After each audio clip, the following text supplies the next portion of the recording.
নমস্কাৰ আৰএনআৰ আইএছ একাডেমীলৈ আপোনালোকক স্বাগতম মই হিৰণ্য মাধৱ শইকীয়া আজি আমি আলোচনা কৰিম 30 ডিচেম্বৰ 2024 বাতৰি বিশ্লেষণ প্ৰথম নিউজটো হৈছে মিনিষ্ট্ৰি অফ হোম এফেয়াৰ্ছৰ এটা ৰিপৰ্ট ওলাইছে regarding insurgency in north east so ইয়াতে দেখা গৈছে যে এতিয়া নৰ্থ ইষ্টত ইনচাৰ্জেন্সিৰ বাঢ়িছে আৰু বাহাৰ মূল কাৰণটো হৈছে মণিপুৰত ইনসিডেন্ট 187 অসমতো হৈছে নাগালেণ্ডতো তেনেকৈ হৈছে এতিয়া ইয়াতে মন কৰিবলগীয়া কথা এইটো যে আজিৰ পৰা 2-3 বছৰ আগলৈকে নৰ্থ ইষ্ট অসম তথা নৰ্থ ইষ্টৰ সিচুৱেশ্যনটো যথেষ্ট ষ্টেবল আছিল সকলোৱে ভাবিছিল যে অসম আৰু নৰ্থ ইষ্টে একেলগে ডেভেলপমেণ্টৰ পথত আগবাঢ়িছে বাট যেহেতু আমাৰ যথেষ্ট এথনিক্যালি সেনসিটিভ জেগা আইডেন্টিটি পলিটিক্স বহুত বেছি সো আমি দেখা পাওঁ যে এটা ফেৰিঙতি লাগিলে জুই লাগি যাব পাৰে সো হেতু কাৰণে ইয়াতে ইয়াৰ মানে লিডাৰ্স বা ইয়াৰ মানুহে জেনেৰেল ইয়াৰ মানে এই সেনসিটিভিটিটো বহুত এপ্ৰিচিয়েট কৰা দৰকাৰ আৰু সেই হিচাপত নিজৰ একশনস বিলাকটো এই বস্তুটো মনত ৰখাটো দৰকাৰী সো আমি এটা কাইন্ড অফ এটা পট বয়লাৰৰ ওপৰত থকা নিচিনা so we should be very careful this report indicates that মানে এটা স্পাৰ্কত গোটেই খেলিমেলি হৈ যাব পাৰে ইয়াৰ লগতে এটা নিউজ আছে আপস্পা ৰিমুভেল অসমত এতিয়া অকল 4খন ডিস্ট্ৰিক্টতহে আপস্পা আছে বাকি কতোৱে নাই বেলেগ ধৰক অৰুণাচলত 3খনত আছে নাগালেণ্ডত তেনেকৈ আছে কেইখন মানে মণিপুৰতো আছে এতিয়া অসমত কোন কেইখন ডিস্ট্ৰিক্টত আছে এতিয়া শিৱসাগৰত আছে চৰাইদেউত আছে তিনচুকীয়াত আছে আৰু ডিব্ৰুগড়ত আছে বাকি কেইখনত নাই নেক্সট এটো এটা ইম্পৰ্টেন্ট ইনিচিয়েটিভ কনজাৰভেশ্যন ইনিচিয়েটিভ কি হৈছে ওৰাং নেশ্যনেল পাৰ্ক আৰু কাজিৰঙা নেশ্যনেল পাৰ্কৰ মাজত এটা কানেকশ্যন এটা ক্ৰিয়েট কৰিবলৈ চেষ্টা কৰা হৈছে যাৰ কাৰণে আৰু এটো ৰিজাল্টটো আমি দেখা পাইছো যেটো আমাৰ বিগ 5 স্পিচিছ বুলি কওঁ ৰাইনো টাইগাৰ ডল হৰিণ যে ইষ্টাৰ্ণ সাম ডিয়াৰ বুলি কয় এলিফেন্ট আৰু আমাৰ এছিয়াটিক ওয়াইল্ড বাফেলো এই পাঁচটা বিগ 5 এনিমেলস এতিয়া বেছিকৈ দেখা পোৱা গৈছে সো কি কৰিছে এই ওৰাং নেশ্যনেল পাৰ্ক আৰু কাজিৰঙাৰ মাজত এটা কৰিডৰ ক্ৰিয়েট কৰাৰ কথা কৈছে ইয়াতে এটা মন কৰিলে কথা এইটো যে মাজতে এভিকশ্যনৰ এইটো জেগাত হৈ আছিল এটা বুঢ়া চাপৰি লাউখোৱা এইবিলাক ওয়াইল্ড লাইফ স্যাংচুৰীৰ ওচৰত হৈ আছিল সো হেতুৱে যথেষ্ট এৰিয়া ৰিক্লেইম কৰা হ'ল এটা বুঢ়া চাপৰি ওয়াইল্ড লাইফ স্যাংচুৰীত এৰাউণ্ড 45 স্কয়াৰ কিলোমিটাৰ এৰিয়া আছিল হেতু এতিয়া ৰিকভাৰ কৰি এৰাউণ্ড 239 স্কয়াৰ কিলোমিটাৰ হৈছে সো তাৰ মানে কি এতিয়া জীৱ-জন্তুবিলাকে মুভ কৰিবলৈ যথেষ্ট স্পেচ পাইছে সো এইবিলাকো এটা important initiative to improve our conservation efforts আৰু মন কৰিবলগীয়া কথা এইটো যে ইয়াতে দিয়া আছে যে এই এৰিয়াটোত ধৰক কলিয়া ভূমৰ দলং আছে বা বেলেগ ডেভেলপমেন্ট প্ৰজেক্ট যিবিলাক আমাৰ আছে হেতুৱে তেওঁলোকৰ ডেভেলপ মানে লাইভলিহুডত বা লাইফষ্টাইলত মানে জীৱ-জন্তুৰ থাকাত অসুবিধা ক্ৰিয়েট কৰি পাৰে তেওঁলোকক এতিয়া এইটো ফটোতে চাওক ৰাস্তাত হেৰি হৰিণ আহিছে কি গড় আহিছে সো এইটোৱে তেওঁলোকৰ যথেষ্ট এইবিলাক এনেকুৱা হৈ থাকে ইনসিডেন্ট আমি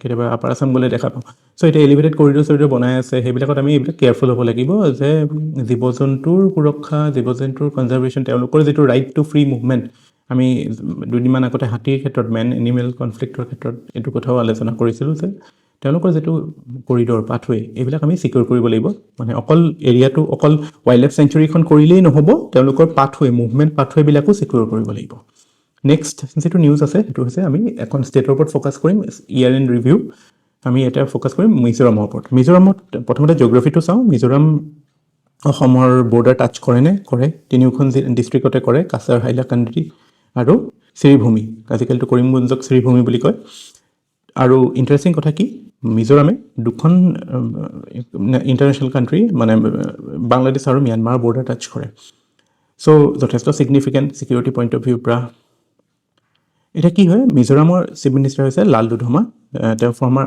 আইপিএছ অফিচাৰ আছিলে যথেষ্ট এডমিনিষ্ট্ৰেটিভ ৰিফৰ্মছো লৈছে একৰ্ডিং টু নিউজপেপাৰ ৰিপৰ্টছ তাতে কিছুমান প্ৰবলেমছ আছে এডমিনিষ্ট্ৰেশ্যনৰ ক্ষেত্ৰত যেনেকৈ প্ৰক্সিজ বিলাক ইউজ কৰে মানুহে অফিচলৈ নাহে প্ৰক্সিজ মানে সো এইবিলাক ষ্টেপ লৈছে তাৰ উপৰিও ধৰক এতিয়া মণিপুৰত গণ্ডগোল হৈ আছে বাংলাদেশত হৈ আছে ৰিফিউজি প্ৰবলেম বিৰাট বেছি মানুহ বহুত আহে ম্যানমাৰৰ পৰা বহুত আহে সো এটো এটা মেজৰ ইস্যু আৰু কেনেকৈ ইমান ডাঙৰ পপুলেশ্যন মানে স্পেচটো সৰু আৰু মিজোৰামটো যথেষ্ট হিলি এৰিয়া সো তাতে মেনেজ কৰাটো ৰিসোৰ্সেসো limited so that is an issue আৰু তাৰ উপৰিও এতিয়া গভৰ্ণমেণ্ট অফ ইণ্ডিয়া যেটো ফ্ৰী মুভমেণ্ট ৰেজিম এটো ম্যানমাৰৰ লগত যেটো বন্ধ কৰিলে হেতু লৈ পেলাই মিজোৰাম ক্ষুব্ধ হয় তেওঁলোকে নিবিচাৰে তেওঁলোকে বিচাৰিছে ওপেন বৰ্ডাৰ হ'ব লাগে কাৰণটো এইটোৱে যে তেওঁলোকৰ এথনিক লিংকেজেছ আছে এইবিলাক এৰিয়াৰ লগত same ethnic groups so they want the free open border to continue এটাতো গভৰ্ণমেণ্টে হাৰ্ড বৰ্ডাৰ ক্ৰিয়েট কৰাৰ প্ৰস্তুতি চলাইছে ইনফেক্ট ষ্টাৰ্ট হৈয়ে গৈছে ফেন্সিং হৈ আছে So that is a sensitive issue in Mizoram.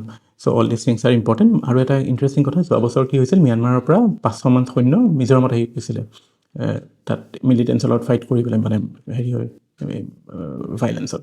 চ' তাৰপিছত আকৌ পঠাই দিলে। চ' এনেকুৱা কিছুমান চিটুৱেশ্যনো ফেচ কৰিব লগা হয় as a border state. So' all those things are important and significant for Mizoram, we should basically know. Then heritage ৱাটছত আজি আমি চাম মদন কামদেৱ দেৱালয় ক'ত আছে, Dewangiri hill in Baihata Chariali. So' এইটো এটা ৰকাত স্কাল্পচাৰ্ছ আছে, তাতে ৰকাত মূৰ্তি, মহেশ শিৱ পাৰ্বতীৰ মূৰ্তি আছে, তাৰপৰা সূৰ্য দেৱতাৰ আছে, বিষ্ণুৰ আছে। চ' ছিগনিফিকেণ্ট এটা কালচাৰেল আইকন আমাৰ, that way it is important. Then Koneru Humpy কোন হয়, তেওঁ চেছ প্লেয়াৰ হয়। তেওঁ এতিয়া ৰিচেণ্টলি 2024 2023 নহয়, ৱৰ্ল্ড ৰেপিড চেছ চেম্পিয়নশ্বিপত তেওঁ নিউয়ৰ্কত তেওঁ জিকিছে। It's a important news. Next is one nation one election, নিউজত আহিয়ে আছে।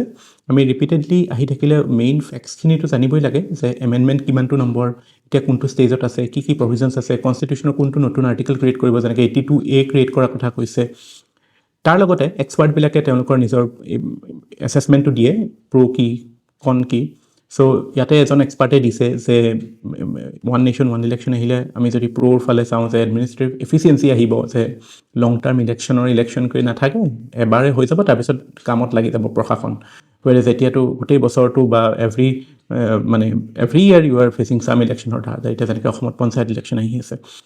চ' ইয়াত যদিও পঞ্চায়ত ইলেকশ্যন ইয়াত ইণ্টিগ্ৰেট কৰা নাই, তাত এটা প্ৰভিজন আছে মেইন ইলেকশ্যনৰ পিছতে পঞ্চায়ত ইলেকশ্যনো হ'ব। চ' দ্য পইণ্ট ইজ কি ইলেকশ্যন এবাৰেই 5 বছৰত এবাৰেই পাতি পেলাই ইলেকশ্যন লৈ পেলাই মানে বিজি থাকিব নালাগে, পাহৰি যাব লাগে, নেক্সট কাম কৰিব লাগে। চ' সেইটো ফালৰ পৰা এইটো এটা ইম্পৰ্টেণ্ট ইছ্যু, মানে positive point. Second, election expenditure এইটো বহুত বেছি হয়। চ' সেইটো ৰিডিউচ কৰাৰ কথা বা হ'ব পাৰে পচিবল। থাৰ্ড কথা হৈছে ইলেকশ্যন ফেটিক, বহুত মানে এডমিনিষ্ট্ৰেশ্যনেই হওক বা জেনেৰেল পাব্লিকেই হওক, চ' এবাৰ 7-8টা ফেজত ইলেকশ্যন হয়। চ' কিমান ভাগৰ লাগে। So' every 2 years every second year যদি ইলেকশ্যন হৈ থাকে, ডেট ইজ এন ইছ্যু।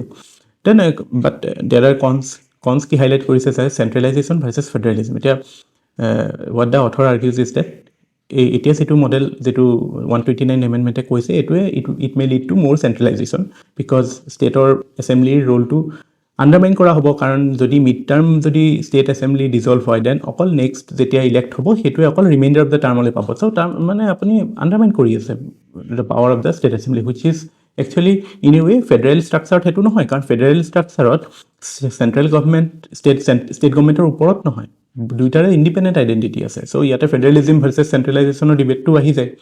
তাৰপিছত ইনক্লুচিভিটি এণ্ড পাৰ্টিচিপেশ্যনৰ কথাটো কৈছে যে মানুহে পাৰ্টিচিপেট কৰিব, মানুহে ইলেক্টৰক একাউণ্টেবিলিটিটো ধৰিব, যে যদি অকল চেণ্ট্ৰেল ইলেকশ্যনৰ লগত চিংক কৰি পেলাই হয়, তেতিয়াহ'লেতো লোকেল ইছ্যুবিলাক ছাবচাইড হৈ যাব পাৰে। চ' সেই একাউণ্টেবিলিটিৰ ইছ্যুবিলাকো আহিব।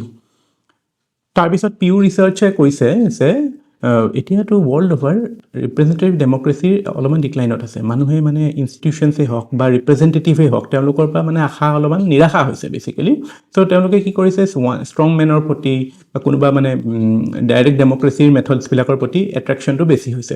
আৰু সেইটো হোৱাও স্বাভাৱিক, কাৰণ যিখিনি ইনষ্টিটিউশ্যনে ডেম'ক্ৰেচিক প্ৰটেক্ট কৰিব লাগিছিল, সেই ইনষ্টিটিউশ্যনছবিলাকে নিজৰ স্পাইন চিধা কৰি ৰাখিব পৰা হোৱা নাই।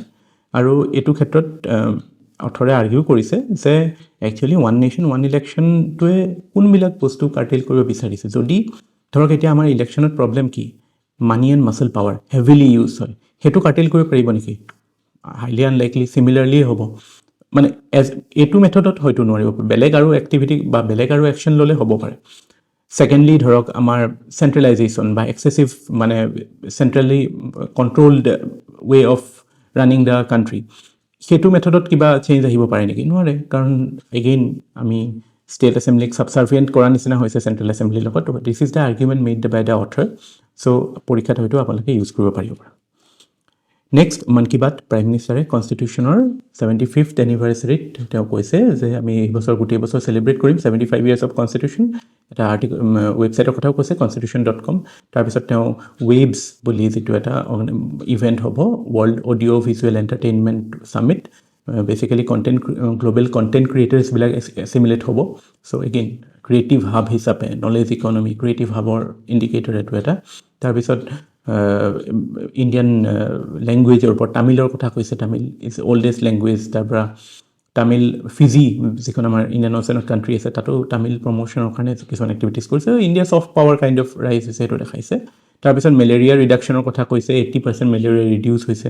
তাৰপিছত তেওঁ কৈছে কালাহাণ্ডি যিটো ইণ্ডিয়াৰ one of the poorest district, Kalahandi, Balangir আৰু কোৰাপুট KBK উৰিষ্যাৰ এইকেইখন আটাইতকৈ দুখীয়া ডিষ্ট্ৰিক্ট। আৰু তাৰে কালাহাণ্ডিত এতিয়া FPO বুলি যিটো এটা নতুন নহয় কিন্তু এটা মেকানিজম হয় ফাৰ্মাৰ প্ৰডিউচাৰ অৰ্গেনাইজেশ্যনৰ, যাতে ফাৰ্মাৰ্ছসকলে বেছি লেভাৰেজ পায় তেওঁলোকৰ প্ৰডিউচ চেল কৰাৰ কাৰণে। এইটো এটা বেচিকেলি এটা হাইব্ৰিড হয় কোম্পানী আৰু কোঅপাৰেটিভছৰ মাজত, মানে functioning will be like a company but spirit will be that of cooperative. So' এইটো এটা important initiative, how FPO function. আপোনালোকৰ GS পেপাৰটোতো এটা ইম্পৰ্টেণ্ট টপিক হয়। চ' এইটোৰ ওপৰত তেওঁ উল্লেখ কৰিছে। নেক্সট নিউজ হৈছে ইছৰোৰ যিটো স্পেচ ডকিং এক্সপেৰিমেণ্ট আজি হ'ব, স্পেডেক্স বুলি পেলাই হ'ব। চ' তাতে দুটা ছেটেলাইট পঠাব, চেজাৰ আৰু টাৰ্গেট। চ' চেজাৰ আৰু টাৰ্গেটে গৈ পেলাই ওপৰত ডক কৰিব, মানে লগ কৰিব, তাৰপিছত আকৌ আনলক হ'ব। চ' 470 কিলোমিটাৰ ওপৰত আমাৰ ল' আৰ্থ অৰ্বিটত হ'ব। এইটো এটা ছিগনিফিকেণ্ট ডেভেলপমেণ্ট। ছিগনিফিকেণ্ট এইটো কাৰণে হয়, ইণ্ডিয়াৰ যদি কৰিব পাৰে, India will be the fourth country to do so'. Who are the আদাৰ countries? USA, China and Russia, the usual suspects. So it is an important development. And that's all for today. আৰু আকৌ কাইলৈ লগ পাম। Thank U.